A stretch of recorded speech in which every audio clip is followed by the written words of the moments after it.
going on, man? What's good? All right, y'all. I'm here today with Florencio. Ramirez. Yes, sir. Yes, I'm a criminal justice major at ISU. He is a social work major at ISU. Yeah, my name is Florencio. They call me Flo. Majoring in social work right now, about to get my degree. Once I get my degree, I'm going to go into forensic social work and try to do something with the law enforcement and the criminal justice system. Yes, sir. And he's a graduating senior as well. So he's had the full 4 years to study on these topics. I'm a junior right now, so I've had 3 years studying onto these topics. So we're going to dive right in to police reform.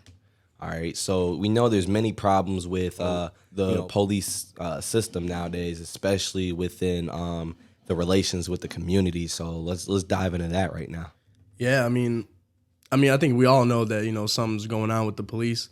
And I just feel like a big issue is that we're letting people who just really aren't qualified to be police officers, they're power hungry and, they're human. They make mistakes. I'm not knocking them for that. I would probably act the same way if I was in that position because, at the end of the day, it's life or death with the job they do. So I feel like we really need to make sure that our police officers are, top of the top, best of the best. And, I feel like we need to be able to, make it harder to be a police officer. Like, I don't really know the qualifications of being a police officer right now, but we need to be able to, put good citizens that, want to be police officers through rigorous training so that they can, when they approach these situations, they're prepared. And, I feel like a lot of them just really aren't at this point in time. Yeah, and to become a police officer, for some departments it varies, but for the average department, as long as you're 18 years old, you went to police academy, you have a driver's license, and they'll do a background check, but that's it. You can become a police officer. You don't even have to have a 4-year college degree to be a police officer. You know what I mean? You'll just go through a few months of training and you can become a police officer. But also the problem is with that is yes, we need to we need to up the requirements, but also we have a police shortage too. So how do we find a balance between that? Something that I can think about is maybe increasing the benefits for being a police officer, because sometimes they're underpaid, especially when your life is on the line. So, you know what I mean? Definitely we need to make sure that we up the requirements to become a police officer, but the benefits should reflect that as well. Yeah. I feel like right now nobody really wants to be a police officer. I mean, you see all this stuff on the news, there's police getting killed just for sitting in their car. I think that's awful because, these people are supposed to protect and serve, but I feel like they also have a history of doing the opposite of protecting and serving. They're out to get people, and that's not for every police officer, but, I treat them just like people. There's bad people in this world, there's good people in this world, and I just feel like, I don't know, the bad police officers make it really hard for the good police officers to do their job. Yep, and you might have 100 police officers who do their job, but that one police officer in that department who slips up and is power hungry, or let's say they shoot an unarmed person, you know what I mean, in an incident, they set the stage for how we look at police overall. Yeah. And yes, the majority of police officers are great people, but we still have those bad seeds that give a bad name to all the other officers, and it really messes up the way we look at police officers. Yeah, and I feel like it just goes back to when the police first started. They were started to keep the minorities in check, really, and make sure that once the slave stuff ended, they had to find another way to hold power over us, and that's just really getting to their head. I feel like. I don't know. Yeah, the history of police officers, they were slave patrols.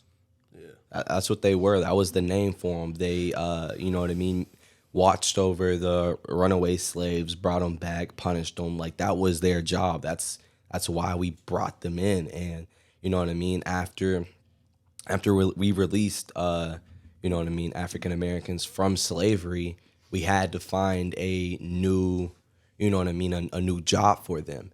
And also the criminal justice system, the incarceration crisis we face today is largely in part because of our histories.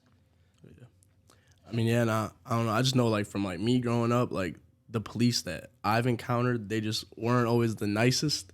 And, I was just, like, a little kid, and, they're picking on me for no reason other than, I'm a different color than them. And I think, like, it really put things into perspective that, like, okay, like, you're here to protect me, but why do I always feel nervous when I see you? Why am I scared to cross the street when you're driving around? And I don't know, if I get pulled over, you never know if that officer's having a bad day or he just doesn't like minorities. And you know what I'm saying, like, it could just be bad for everybody if Yeah. they don't have a clear mind and, like, level headed. And I've spoken to police officers about this as well. And what they pretty much say is, like, yeah, I mean, I was talking to a Chicago police officer, and he even told me, he was like, I get nervous when I get pulled over because I never know if that officer's having a bad day, and he just wants to, ruin my day as well. So you just always got to keep your head on a swivel, especially if you're a person of color. Yeah, and if we want to reform the criminal justice system, we have to fix the interactions that police have with the community. Like, the community engagement has to change. We need police officers out here. When I see a police officer, I shouldn't think he's out to get me. I should think he's here to serve and he's here to protect. You know what I mean? Police officers need to be out here in the community. Sometimes you might need a police officer on that block with that block that has, like, a lot of crime, high crime rate. Sometimes you need them out there playing basketball.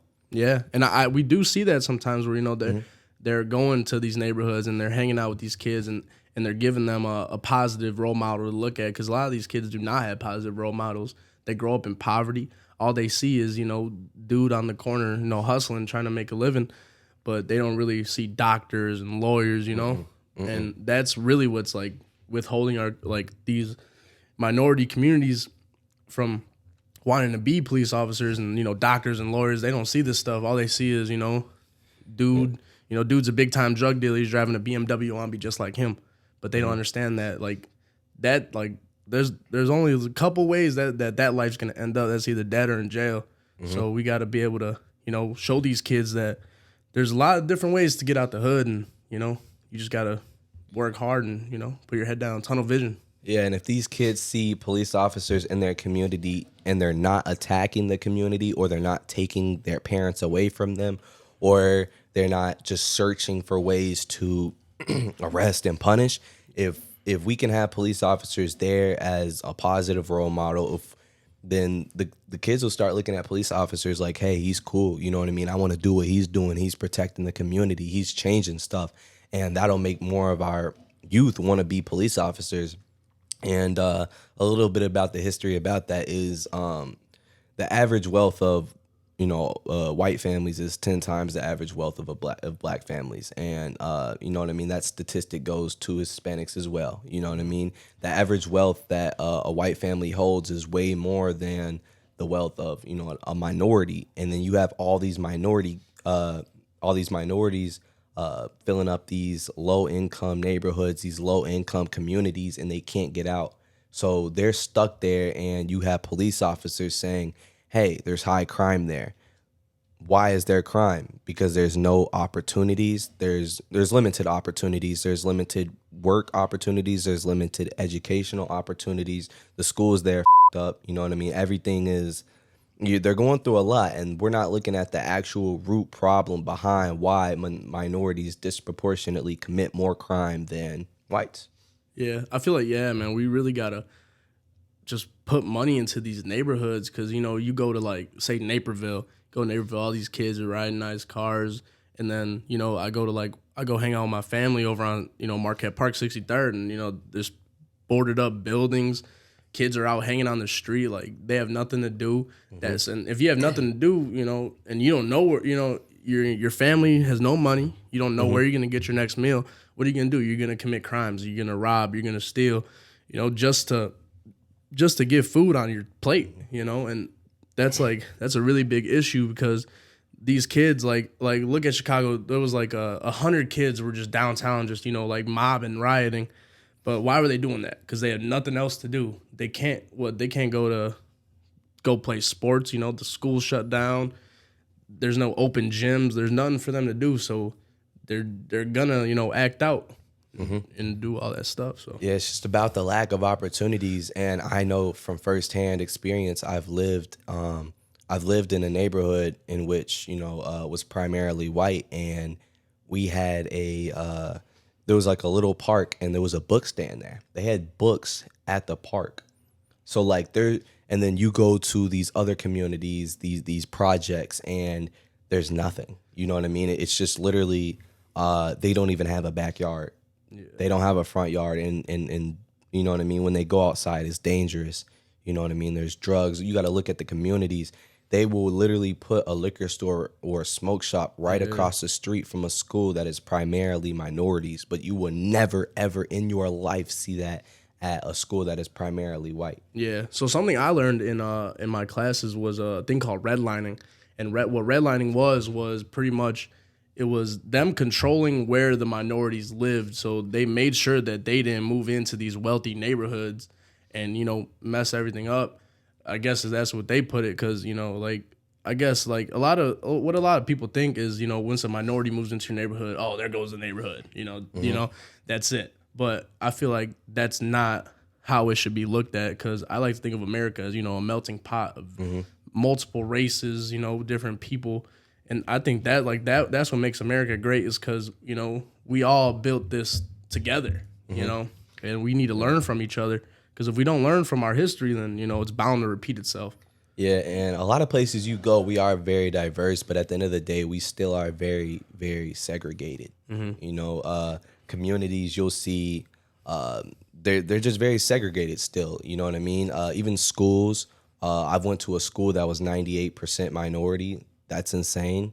I've went to schools that were 80% primarily white, and that's insane. You know what I mean? So a lot of the schools, they're not really mixing it. And another thing with redlining is I've seen instances in which I lived at a place, and I had to go to a high school all the way across town because I lived in a nicer home, and the trailer park not too far from me, they actually got put to the school that was closer, and we're literally right next to each other. Like, we're so close. I'm going to the school across town because that's the better school, and the school that's closer to us is the rougher school. And the kids that are living in the apartments and the trailer homes, they're going to the poorer school, or the school with the less resources, and I get to go to the school with the greater resources. I get to go to the better school because I live in a bigger house.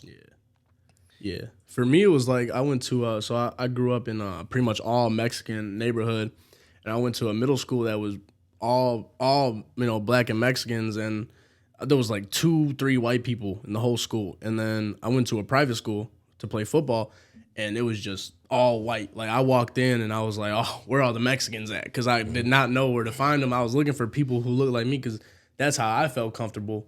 Like, I don't know, like, I just felt like if I was around too many white people, I'd get nervous.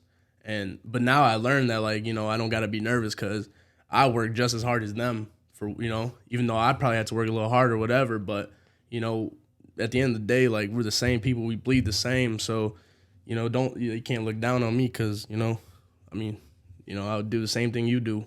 We all put our pants on one leg at a time. So.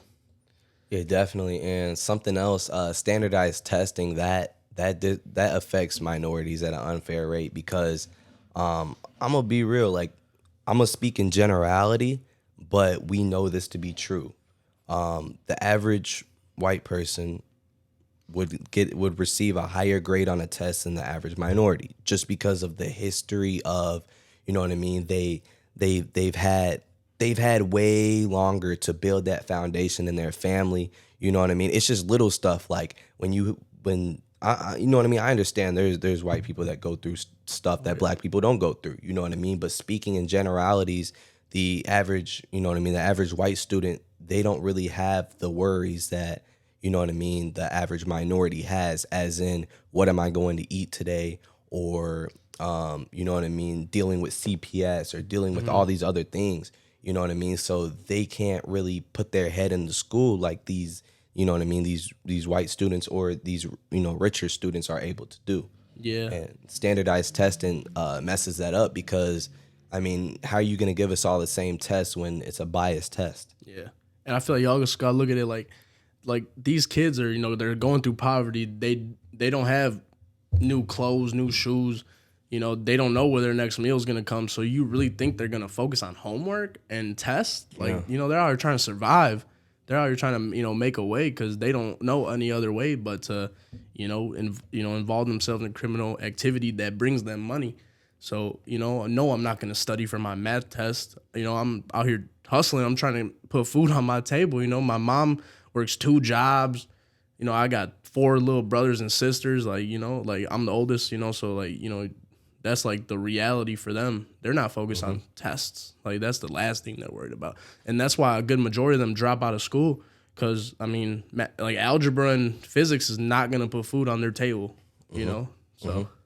Yeah, and actually recently in class, I had a professor, he told us about all these things that these students go through, all these barriers that they have to climb through. And he said, where do you think, and he asked the class, he said, how many of you guys have actually went through some stuff, similar to these?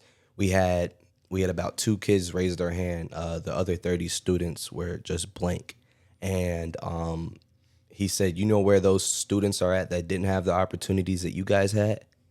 He said they're either in jail or dead right now. And he was real. Yeah. He was real. You know what I mean? You look around in the class and we learn about, these schools that don't have the resources that these other schools have. And the students that went to those poor schools, they're not where we're at right now. They're not in these classrooms in college where we're at. Yeah.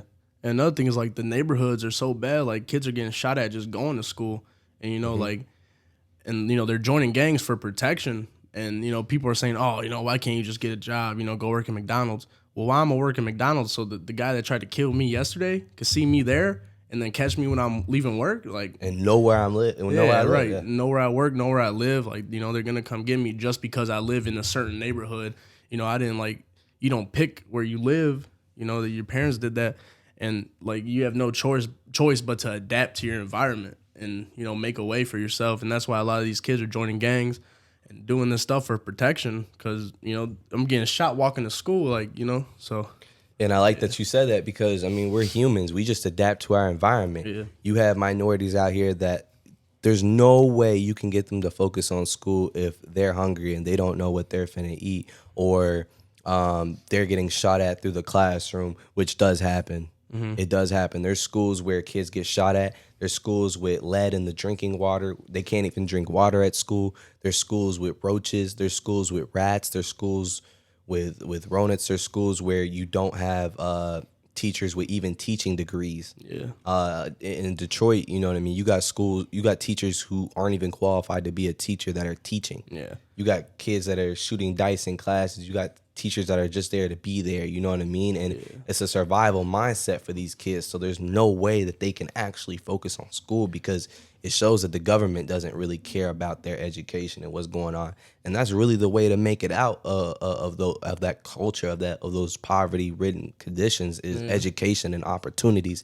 And that's something that they are lacking right now. Yeah, and I was talking to one of my friends who's actually she's a student teacher right now, and she's going to be a teacher. She works at a low income area with kids, and she's like, yeah, Flo, like my students bring guns to school every day, but she's like, but I know they're not there to hurt me or hurt everyone else. They're there that's for protection, and I feel like that's why like a lot of these kids are carrying guns and stuff because they got to protect themselves some way, You can't fighting's only gonna take you so far. And nowadays people don't fight no more.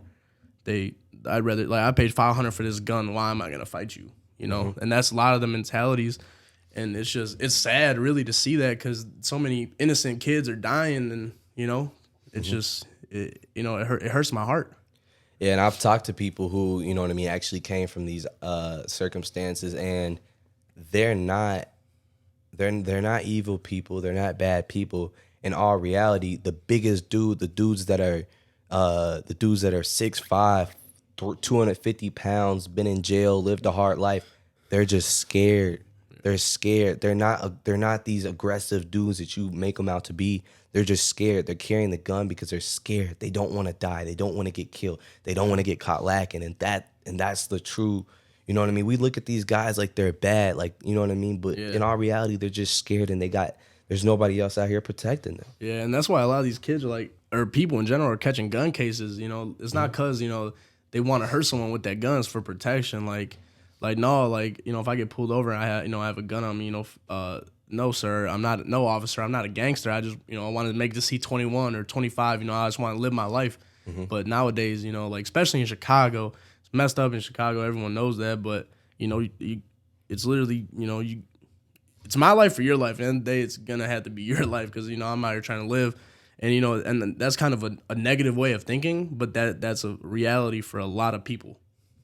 All right, so now we're gonna tap into gang violence, what goes on, how it originated.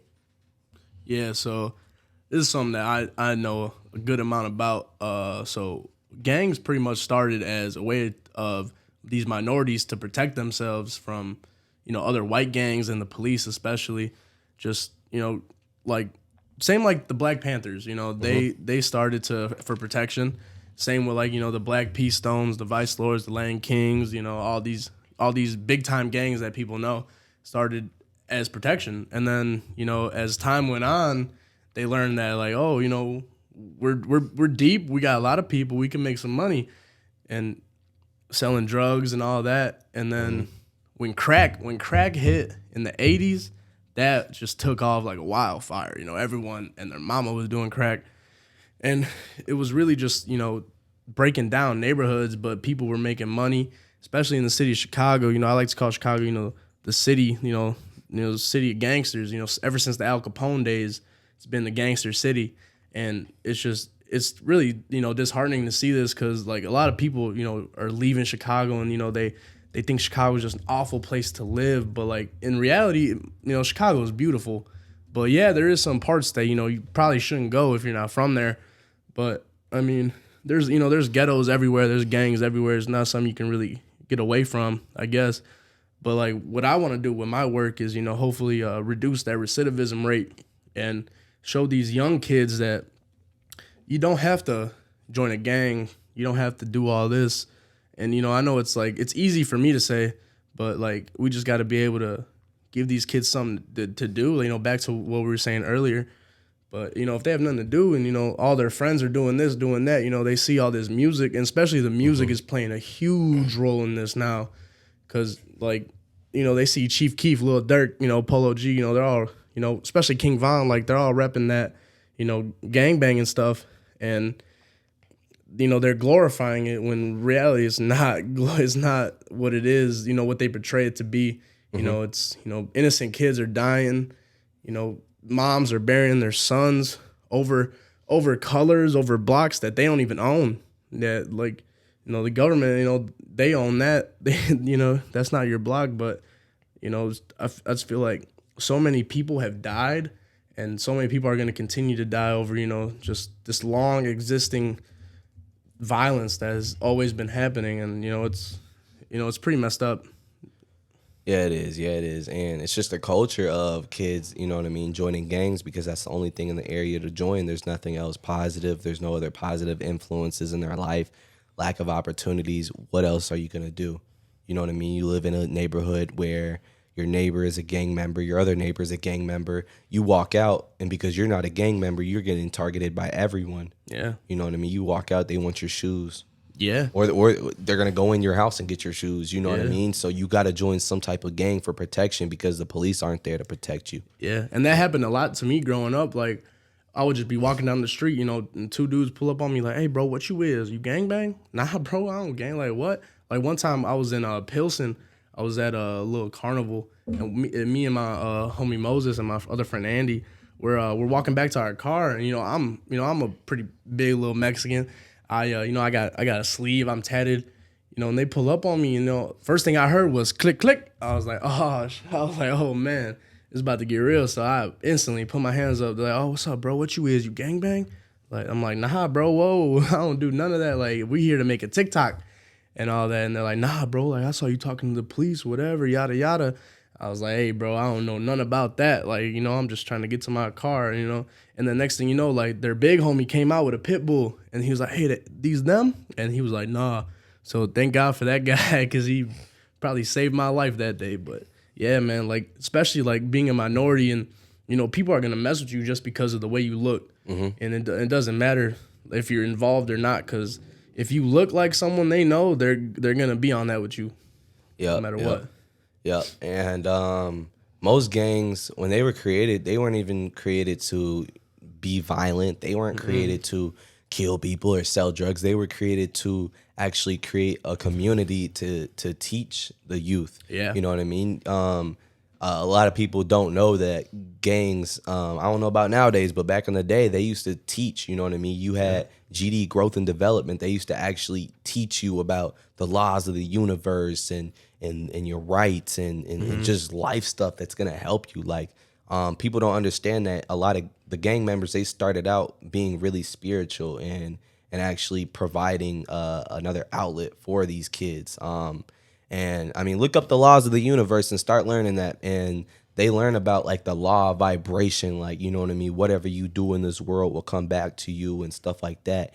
And a lot of them do have morals. And that's what we don't understand, as a lot of gang members do have morals. But nowadays it's a new culture of just recklessness, kids that just want to be violent. And that's what gangs are nowadays. And it did not start out that way. And I feel like it's shifted like that because gangs were criminalized and gangs were attacked. The war on drugs, stuff like that.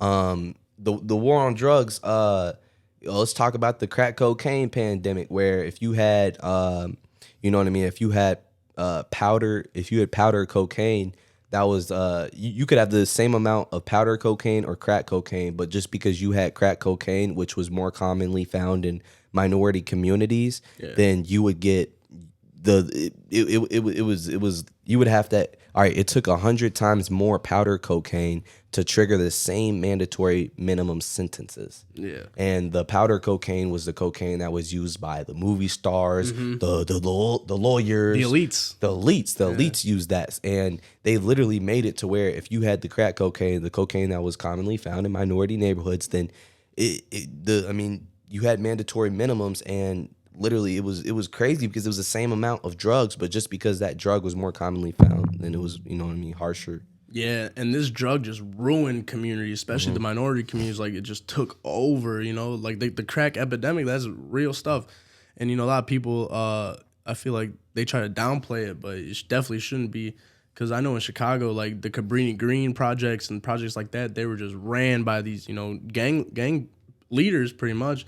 And it just made everything worse. And then when they tore it down, it just, it was like rats, they just spread out everywhere. And then I think like it just made Chicago way worse than what it needed to be. And then like in Cabrini Green, like it was just awful. Like there was snipers on the roof, there was drug everywhere, homeless people, junkies. And then like I know one time the Chicago mayor, I forgot her name, but she lived there to show that it wasn't as bad as everyone said. And she only lasted 2 weeks. So that really put an eye on what was really going on in Chicago and the stuff that was happening. So that, and then they ended up tearing those projects down, and then that just spread everyone out to other neighborhoods and, made everything worse. But I feel like especially in the justice system, they don't focus on rehabilitation, which really it should be. Like, people go to jail and then they come out and they do it again. So, like, they didn't really learn anything.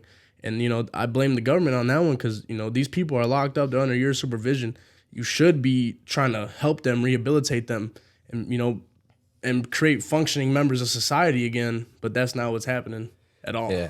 And in jail, nowadays, you get locked up, you get paid pennies of dollars. You get paid a few cents per hour for your labor. Like, it's rebranded slavery. Yeah. And that's why the United States has 5% of the world's population, but 25% of the world's incarcerated population.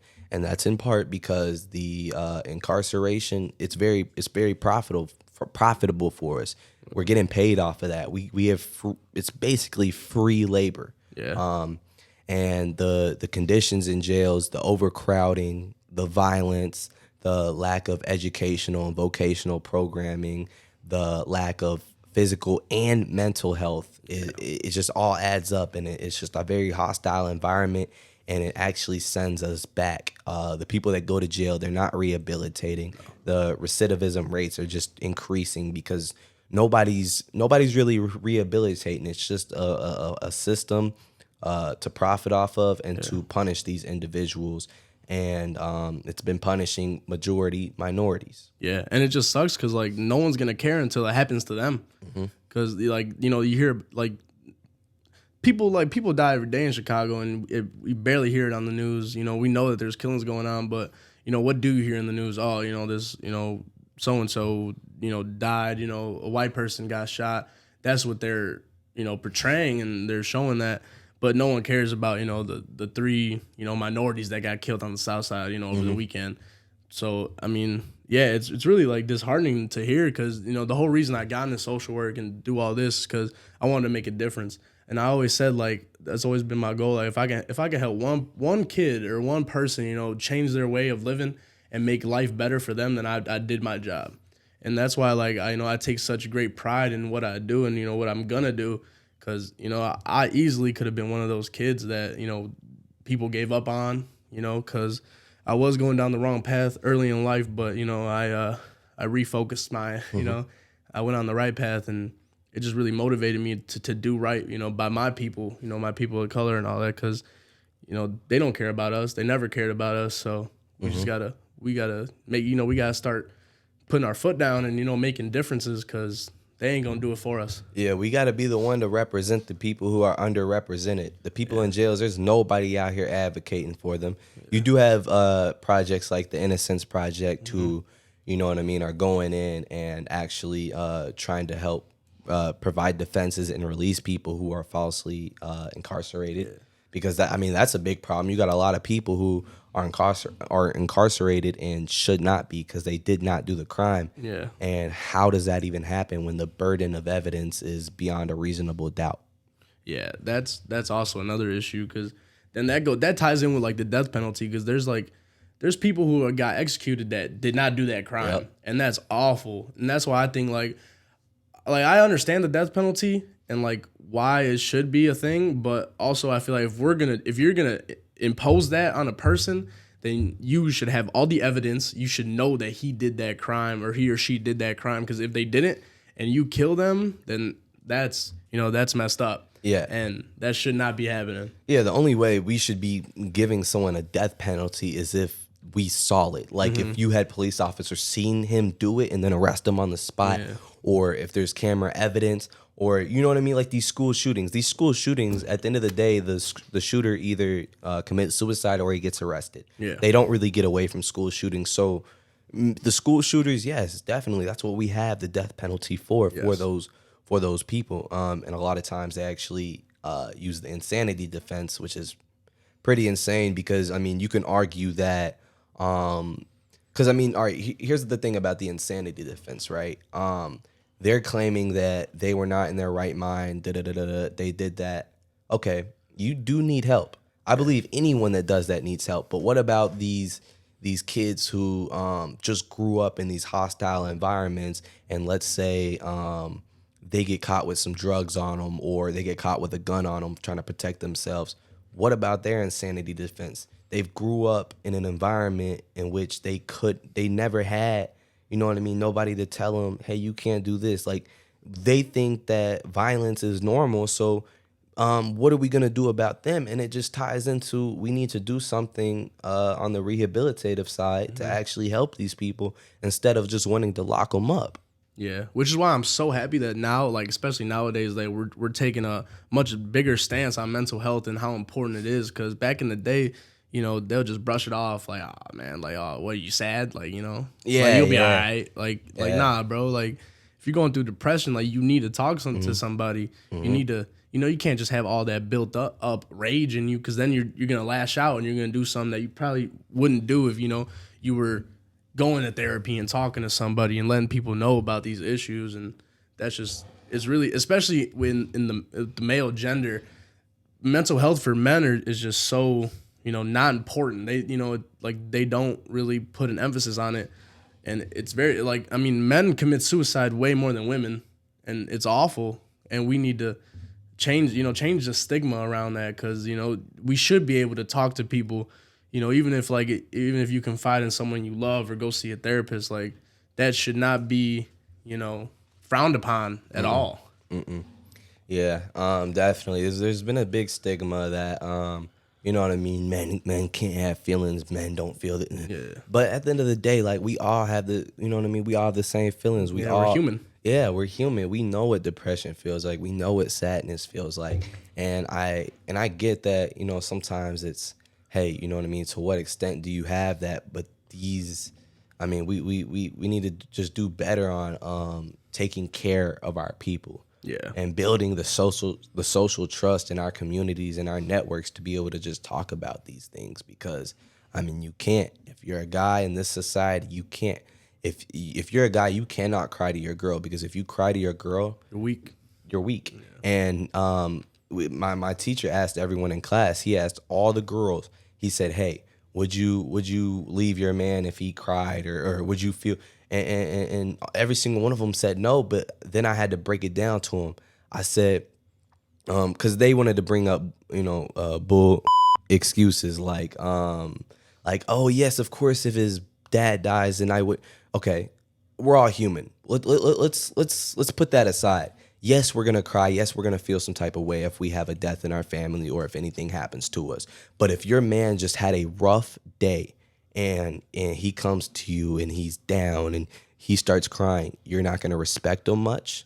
First of all. Second of all, you're not going to look at him like he's a man and he can provide for you and he has everything figured out. You're not going to look at him in that light. And then it just ruins the dynamic, because, you know what I mean? You can't, if you do cry in front of your girl, she's going to look at you as weak, no matter what. And it's going to make you seem like less of a man. So we have to break that stigma, because men go through stuff too, and we got to be able to speak about it, and we need to be heard. Yeah. And it just sucks because, like, nowadays they just put, like, everyone's focused on the money and all that, and, like, capitalism and all that. Mm-hmm. They don't really care about the whole human anymore. Mm-hmm. I mean, we're all human at the end of the day. At the end of the day, you can't take your money with you. Nope. If you die, that's it. You can't spend no more money. So I think we need to just, get away from all that and just start, focusing on the whole human and, being human to each other. Because at the end of the day, we're all the same. I don't care how much money you have in the bank. I'll treat the janitor the same way I treat the CEO. And that's just how I live my life. And, if you give me respect, I'm going to give you respect. And that's just how it should be with everybody. But some people don't grow up like that, and I understand that. But, it's really, disheartening to see, because we're all human, man. We all need to treat each other with respect, and because we all go through our own trials and tribulations and all that.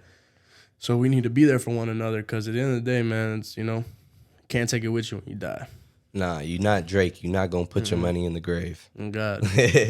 Nah, but I mean, for real, if we just, I feel like tying in everything, if we as people can actually start building that trust for other people, if we can start communicating, if we can keep open minds, and this is just a mission that the population is just going to do, we're just going to have to improve on it as a whole, because, our social trust here is up, you know what I mean? Like, there's not a lot of people that, you don't just trust your neighbor. Yeah. And it's sad. You don't trust police officers, and it should be that way, because if we can trust police officers can trust us, then the whole system will run a whole lot better, because we'll have trust and respect for each other. Yeah. And that goes a long way, because, you got to be able to, love your neighbor, like the Bible said. I don't want to get religious or anything, but you do, I feel like nowadays, especially with technology, like, people are not going to say what's up to their neighbor and, check in on the neighborhood. Like, it used to be where everyone on the block knew everybody. Mm-hmm. They knew your mom, your dad, their work schedules, whatever. But now people are inside on the phones. They don't care what so-and-so's doing next door or whatever. But I don't know. I feel like that just takes away from the human experience. Uh-huh. And we should be able to be one with one another. Yeah, that's the most important thing in life, really. I mean, yes, you need to demand control of your life. Yes, you need to make your money. Yes, you need to do something for yourself. But at the end of the day, bro, like, connecting with other people and actually having a genuine connection with another human being, actually being able to talk to someone and dig deep and talk about the things that, you know what I mean, are controversial, talk about the things that are hard to talk about. And if you can talk about those things with people, and if you can build your relationships, real, genuine relationships with people, then you've made it in life. Yeah. Because that's the only thing that's important, man, is taking care of your people and building connections. Because that's what we're here for. Yeah. Because the only thing we gonna leave here with is our memories. Yeah. And I mean, we gotta leave a legacy at some point, you know. I want my kids to be able to, you know, look at me and be like, you know, my dad did something. He made a difference. You know, he impacted people's lives. And that's what I strive to be. You know, I try to be my best self, and, you know, I want people to remember me as, you know, he did whatever he could for his people. And, you know, that's just the way I like to, I would want to be remembered. What is your ultimate goal in life? Where do you want to be? What jobs? You know what I mean? What's your vision?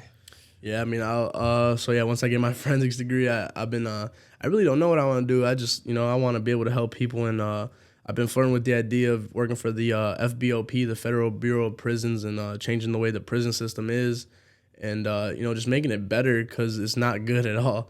But I took a tour not too long ago at the JDC, the Juvenile Detention Center, and it was really like eye-opening and really cool to just see all the stuff that they're doing to, you know, rehabilitate these kids. And I've never really seen that before. You know, they have classes, they have basketball courts, they have you know, they had a garden, and it was just like awesome to see, because, you know, these kids grew up, they didn't have that, you know, like there's kids in there for murder, all that. But one thing the guy told me when I was talking to him, he's like, I don't judge these kids based off their charges.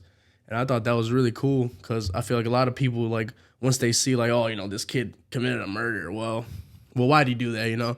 Well, it was probably the big homies on the block told him to go do that because he won't get as much time as they would, and yada yada. But we just, like, I don't know, I just want to be able to do something different in the law enforcement side, and change the way that people view them, because a lot of minorities don't like the police.